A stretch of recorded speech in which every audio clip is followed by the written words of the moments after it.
Sir Tamil சினிமாவோட ரொம்ப சார்மிங்கான actor நீங்க, ரொம்ப ஹார்ட் ஒர்க்கான ஆக்டர் நீங்க, ரொம்ப தலை சிறந்த நடிகர் நீங்க. நீங்க வந்து தமிழ் சினிமாவில் ஒரு நல்ல படங்களை கொடுக்கணும்னு எல்லாரும் எதிர்பார்த்துட்டு இருக்காங்க.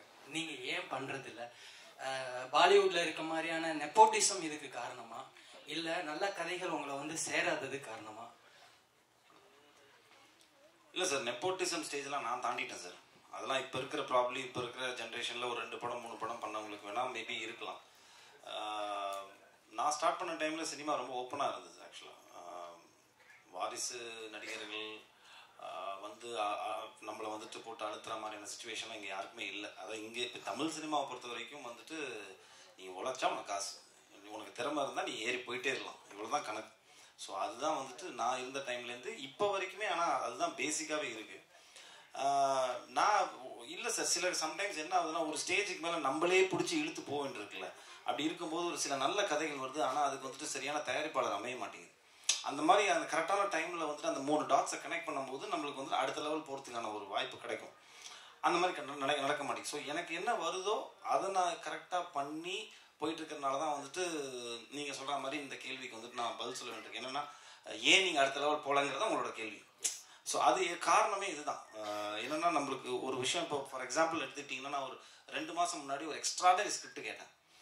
அந்த ஸ்கிரிப்டுக்கு வந்துட்டு ஒரு ப்ரொடியூசர் வந்துட்டு அந்த டைரக்டர் எடுத்துகிட்டு வந்தார். ஆனால் அந்த ப்ரொடியூசருடைய ஆப்ஷன் வேறு ஆர்டிஸ்டாக இருக்குது. புரியுதுங்களா? ஸோ இப்போ இந்த இடத்துல நான் சண்டை போட வேண்டிய விஷயம் என்னன்னு பார்த்தீங்கன்னா வந்துட்டு, அந்த கதையை நான் எனக்கு பண்ணுறதுக்கு அந்த டைரக்டரையும் அந்த கதையும் தக்க வைக்கணும். அதுக்கு நான் என்ன பண்ணணும்? ஒன்று நான் ப்ரொடியூஸ் பண்ணணும், இல்லைனா எனக்கு தெரிஞ்ச யாரையா ஃப்ரெண்ட்ஸை கூப்பிட்டு ப்ரொடியூஸ் பண்ண வைக்கணும். அது முடியுமா? முடியாது. அப்போ அந்த கதை எங்கே போகும்? அடுத்த ஆர்டிஸ்ட்டுக்கு போய் அந்த படம் பெரிய வெற்றி அடையும் போது. ஸோ இப்படியே தான் போயிட்டுருக்கு. அது ஒரு மாதிரி செயினாக போயிட்டு இருக்கிறதுனால தான் வந்துட்டு, ஸோ நம்மளுக்கு இருக்கிற விஷயத்த நம்ம அழகாக நம்மளை நம்பி வரவங்கள ரொம்ப அழகாக நம்ம வச்சு நம்ம அடுத்தடுத்த லெவல் போகிறதுக்கு முயற்சி பண்ணிகிட்டே இருக்கணும். அவ்வளோதான் சார், ஒன்றுமே பண்ணவே முடியாது. That is how it works. when you don't have a push, you have to accept the fact. அவ்வளோதான். இதுதான், இதை புஷ் பண்ணி போங்க, எங்கேயாவது ஒரு டைமில் வரும். அவ்வளோதான். மற்றபடி நெப்போட்டிசம்லாம் கிடையாது சார். தமிழ் சினிமா பொறுத்த வரைக்கும்லாம் எனக்கு தெரிஞ்சு எல்லாரையும் வந்துட்டு வாழ வச்சுட்டு இருக்கு தமிழ் சினிமா. நீ வந்து திறமையோடு இருக்கியா, உழைக்கிறியா, ரெடியாக இருக்கியா, போயிட்டே இருக்கலாம் மேலே. அவ்வளோதான். இங்கேருந்து பார்க்குறப்ப நிறைய ஆடியோ ஃபங்க்ஷன் இந்த மாதிரி ப்ரெஸ் மீட்லாம் கலந்துருப்போம். ஆனால் இவ்வளோ ஹீரோயின்ஸ் மேடையில் இருக்க மாட்டாங்க, வெறும் ஆம்பளைங்களே உள்ள மீட்டிங்லாம் பார்த்துருக்கோம். இவ்வளோ ஹீரோயின்ஸ் இங்கேருந்து பார்க்குறப்ப எங்களுக்கே மகிழ்ச்சியாக இருக்குது. படத்தில் நடித்த உங்களுக்கு எப்படி இருந்தது?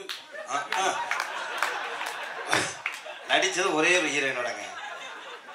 இது வந்துட்டு 4 கதை சேர்ந்த ஒரு படங்கிறதுனால 4 கதையோட மொத்த ஹீரோயினும் இங்கே இருக்காங்க. ஆனால் நான் நடித்தது அந்த ஒரே ஒரு ஹீரோயினோட தான், சினியோட தான் நடிச்சிருக்கேன் நான். ஆமாம், நான் இல்லை, இவங்களோட காம்பினேஷன் இருக்குது. அஞ்சலி அவங்களோட இருந்தது, பட் இவங்க மேடமோட இல்லை. மற்றபடி பவித்ரா லட்சுமி அவங்களோட இல்லை. பட் ஆனால் இந்த கதை வந்துட்டு கொஞ்சம் விமன் எம்பவர்மெண்ட் நிறைய இருக்குது இந்த படத்தில். நிறைய விமனுக்கு நிறைய இம்பார்ட்டன்ஸ் இருக்குது இந்த படத்தில். ஸோ அந்த வரைக்கும் எனக்கு சந்தோஷம் தான். பட் நடித்தது ஒரு ஹீரோயினோட தான். அதே மாதிரி பரத் சார், உங்கள் இளமையோட ரகசியம் சொல்லுங்கள். ஏன்னா நான் வந்து 31 வருஷம் ஃபீல்டில் இருக்கேன், ஆனால் கிழவனாவே மாறிட்டேன். நீங்கள் 21 வருஷம் ஆனாலும் அப்படியே இருக்கீங்க, அது எப்படி? இல்லை சார், ரொம்ப ஹாப்பி. இங்கே சந்தோஷமாக வச்சுக்கிட்டாலே போதும் சார். நான் ரொம்ப பேராசை கிடையாது. சினிமாவில் நம்ம அடுத்த லெவல் போகணும்னு சொல்லிட்டு நிறைய யோசிக்கிறது கிடையாது.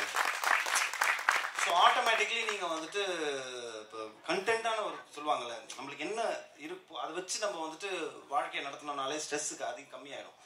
ஸோ புரிஞ்சு, இப்போ நீங்கள் கூட எல்லாமே ஆகலாம். இப்போ கிழவன்லேருந்து திருப்பியும் குமரனா மாறலாம். ஸோ ஸ்ட்ரெஸ் எடுத்துக்காதீங்க. கேப்டன், உங்களுக்கு ஒரு கேள்வி. மேடையில் வந்து மேடத்துக்கு எவ்வளோ அட்வான்ஸ் கொடுத்தோன்னு சொல்லிட்டீங்க, பரத் சாருக்கும் மற்றவங்களுக்கும் எவ்வளோ கொடுத்தோன்னு சொன்னீங்கன்னா நாங்களும் ப்ரொடியூசர் ஆகும்ல. அதெல்லாம் தனியாக வாங்க, நான் பேசிக்கலாம்.